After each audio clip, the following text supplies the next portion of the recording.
العالمين والصلاة والسلام على أشرف الأنبياء والمرسلين وعلى آله وأصحابه أجمعين. قال الله تعالى وتبارك في القرآن المجيد والفرقان الحميد حبيبه مخبرا وآمرا إن الله وملائكته يصلون على النبي يا أيها الذين آمنوا صلوا عليه وسلموا تسليما. الصلاة والسلام عليك يا رسول الله وعلى آلك وأصحابك يا محبوب رب العالمين. الصلاة والسلام عليك يا نبي الرحمة وعلى آلك وأصحابك يا رسول الملاحم. تمام حمد و ثنا، تعریف و توصیف اللہ جل مجدہ الکریم کی ذات بابرکات کے لیے، جو خالق کائنات بھی ہے اور مالک شش جہات بھی۔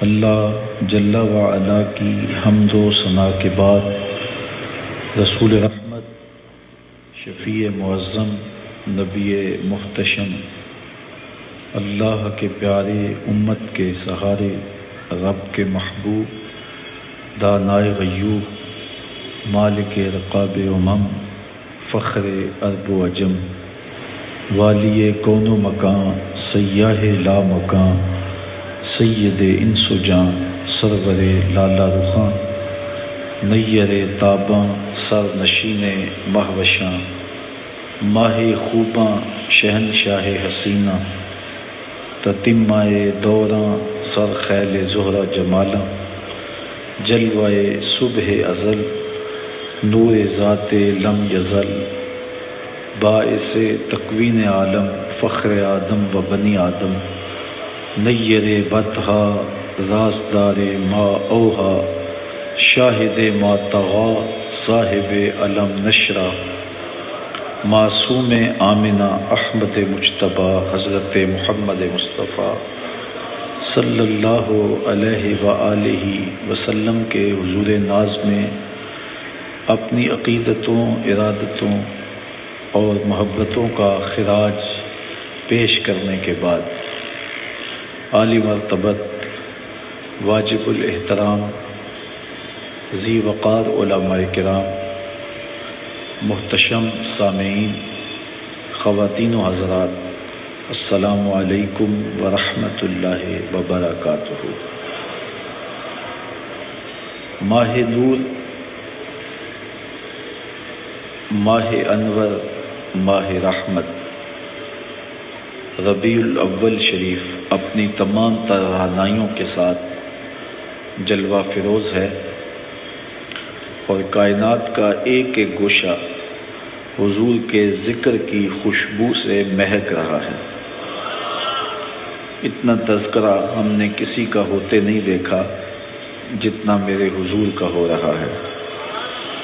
میرے امام نے کیا خوب کہا، فرش پہ تازہ چھیڑ چھاڑ، عرش پہ طرفہ دھوم دھام، کان جدھر لگائیے تیری ہی داستان ہے۔ گھر گھر تذکرہ میرے حضور کا ہے اور ہر لب پہ نعتیں اور باتیں میرے حضور کی ہیں۔ کائنات کے ہر کونے میں، ہر گوشے میں حضور کی محبتوں کا چراغاں ہے۔ اہل ایمان حضور کے ذکر سے اپنے قلب اور روح کی تسکین کا ساماں کرتے ہیں۔ سچی بات یہ ہے کہ حضور کے ذکر اور حضور کے تذکرہ رحمت کو سن کر جس شخص کے سینے میں ٹھنڈ نہیں پڑتی، اس کے سینے میں دھڑکنے والا دل کسی مومن کا دل ہی نہیں ہے۔ یہ ہو ہی نہیں سکتا کہ حضور کا ذکر ہو اور قلب کو قرار نہ پہنچے۔ سو اہل ایمان اس موسم رحمت میں محافل کا انعقاد کر کے، درود و سلام کی مجالس منعقد کر کے اپنے قلب کی تسکین اور قرار کا ساماں کرتے ہیں۔ یہاں 3 روزہ درس شمائل رسول کے نام سے ہمارے منتظمین نے جو خوبصورت اور باوقار محفل نور منعقد کی ہے، اس پر میں پوری ٹیم کو مبارکباد پیش کرتا ہوں اور اللہ کی بارگاہ میں دعا گو ہوں کہ حضور کے حسن کا صدقہ ہمارے ظاہر باطن کو جمال اور حسن نصیب فرمائے، ہمیں ہر طرح کی پاکیزگی اور عفت عطا کرے۔ حضور علیہ الصلاۃ والسلام کے حسن کا تذکرہ، شمائل رسول کا بیان، یہ اہل ایمان کا محبوب اور مرغوب موضوع رہا ہے۔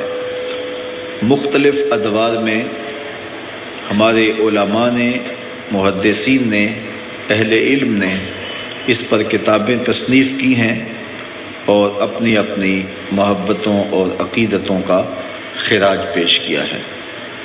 یہ ایک مستقل عنوان ہے جو اہل محبت کے ہاں بہت مقبول ہے، اور حضور کا تذکرہ حسن حضور کی محبت کے اضافے کا سبب اور ذریعہ ہے۔ اس کا ایک فائدہ یہ بھی ہے کہ تذکرہ حسن کرنے اور سننے والوں کو حضور کے دیدار کا شوق پیدا ہوتا ہے، اور جب شوق دیدار پیدا ہو جائے تو پھر وہ دن بھی نصیب ہو جاتا ہے، وہ شب بھی آ جاتی ہے کہ رات جب سوتا ہے بندہ تو صبح جب اٹھتا ہے تو درود پڑھتا اٹھتا ہے۔ میں سو جاؤں یا مصطفیٰ کہتے کہتے، کھلے آنکھ صلی اللہ کہتے کہتے۔ تو خوش نصیب لوگ حضور کا تذکرہ جمال، تذکرہ حسن سن کے حضور کی محبت، حضور کا پیار حاصل کرتے ہیں اور دیدار شوق میں تڑپتے ہیں، اور انہیں یہ دولت نصیب بھی کر دی جاتی ہے۔ تو یہ 3 روزہ درس شمائل رسول آپ سننے کے لیے آئے ہیں، تو آپ اچھی طرح یہ نیت باندھ لیں اور اللہ کی بارگاہ میں ایک ایک لمحہ آپ کا دل دعا گو رہے کہ مالک ہم تیرے پیارے محبوب کا تذکرہ حسن سن رہے ہیں، حضور کے شمائل کا بیان ہمارے کانوں کے ذریعے روح تک اتر رہا ہے، اور ایک ایک عضو نور کا تذکرہ ہمارے لیے تسکین قلب کا ذریعہ ہے۔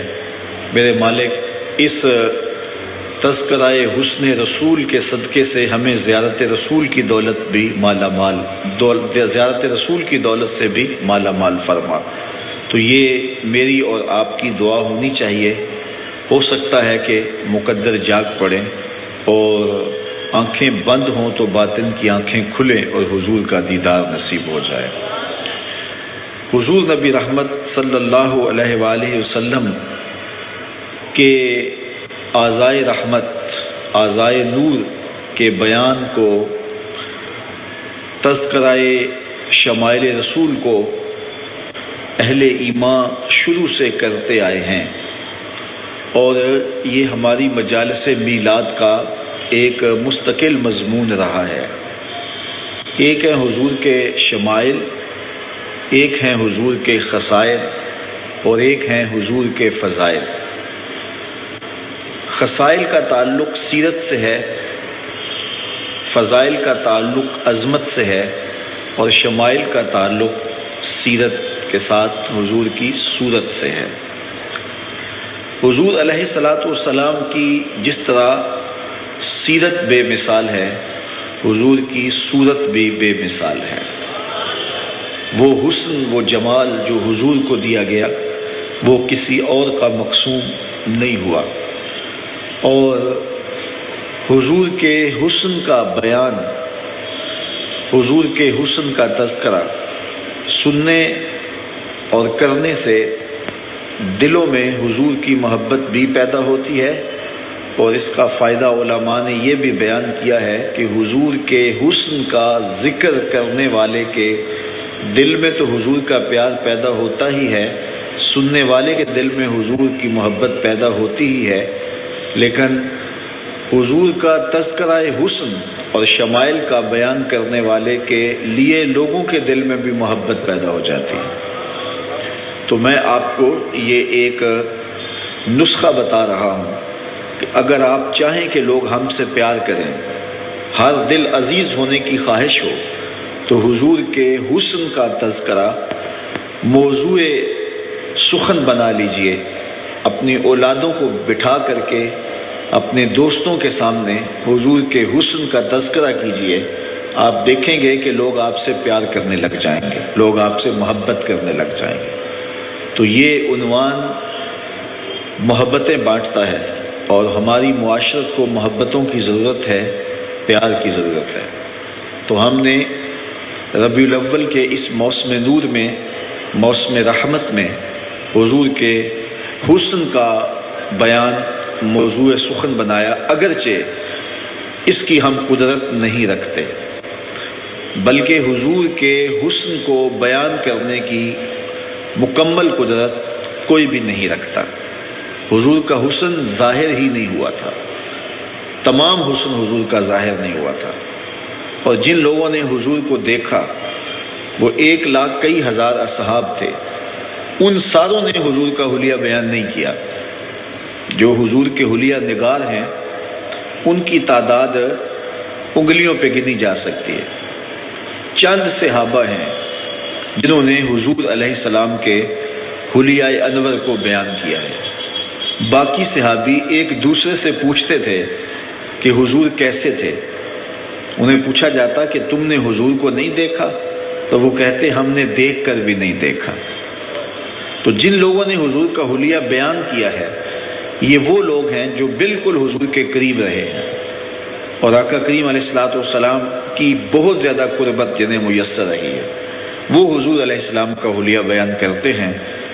حضرت حسان بن ثابت رضی اللہ تعالی عنہ حضور علیہ السلام کے حلیہ نگاروں میں سے ایک ہیں۔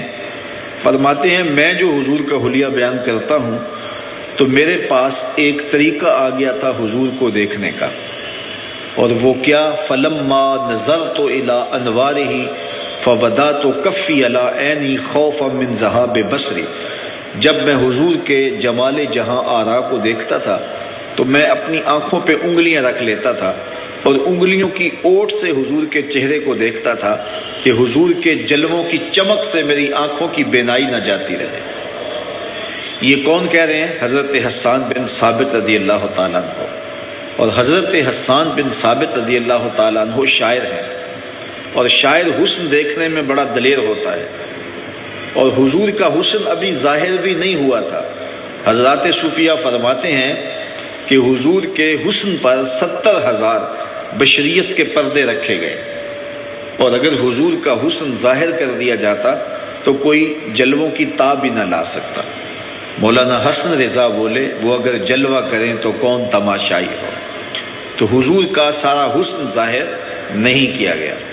حضرت شاہ ولی اللہ محدث دہلوی علیہ رحمہ فرماتے ہیں کہ میرے والد شاہ عبد الرحیم محدث دہلوی علیہ رحمہ نے خواب میں حضور کی زیارت کی، اور یہ بات ذہن میں رکھے کہ جس نے حضور کو خواب میں دیکھا اس نے حضور کو ہی دیکھا۔ میرے اور آپ کے آقا و مولا نے ارشاد فرمایا ہے من رآنی فی المنام فقد رآنی، جس نے مجھے خواب میں دیکھا اس نے مجھے ہی دیکھا۔ شیطان خواب میں آ کر بھی حضور کی مثل ہونے کا دعویٰ نہیں کر سکتا۔ دوسری بات، حضور جس کے خواب میں آئے قصد، ارادے اور مرضی سے آئے۔ میں کسی کے خواب میں آؤں، کوئی میرے خواب میں آئے، تو خواب میں میرا ارادہ نہیں ہوتا، آپ کا ارادہ نہیں ہوتا، قصد نہیں ہوتا۔ آپ مجھے خواب میں دیکھتے ہیں، میں آپ کو دیکھتا ہوں، تو آپ اگر مجھے فون کر کے پوچھتے ہیں کہ جناب آپ میرے خواب میں آئے تھے تو مجھے نہیں پتا ہوگا، اور میں اگر آپ کو پوچھوں تو آپ کو بھی پتا نہیں ہوگا۔ لیکن حضور جس کے خواب میں تشریف فرما ہوتے ہیں قصد، ارادے اور مرضی سے تشریف لے جاتے ہیں۔ اس بات میں تیسری بات بھی سن لیں کہ خواب میں کسی کو کچھ دیں یا کسی سے کچھ لیں تو وہ محض خواب ہوتا ہے، اس کا تعلق حقیقت سے نہیں ہوتا۔ آپ نے کسی سے رقم لینی تھی، ادھار لینا تھا، تو خواب میں اس نے آ کر کے آپ کو دے دیا، تو صبح اٹھ کے کھاتے سے نام کاٹ دیں گے؟ کبھی بھی نہیں کاٹیں گے. آپ کہیں گے خواب میں دیا ہے. بھوک لگی تھی، شدت کی بھوک، اور خواب میں عالی نسب ہوٹل سے کھانا کھاتے رہے. صبح ناشتے کی ضرورت ہوگی؟ یقیناً ہوگی. وہ کیا کسی نے کہا 100 بار میرے ہاتھوں میں تیرا دامن آیا، جب آنکھ کھلی تو اپنا ہی گریباں تھا. کچھ نہیں ہوتا، خواب محض خواب ہوتا ہے. لیکن جس کو حضور خواب میں کچھ عطا کر دیں تو وہ محض خواب نہیں ہوتا. یہ امام بوصیری سے پوچھو. رات چادر ملتی ہے، صبح اٹھتے ہیں کندھوں پہ موجود ہوتی ہے. حضور اگر عطا فرماتے ہیں تو حقیقت میں عطا فرماتے ہیں.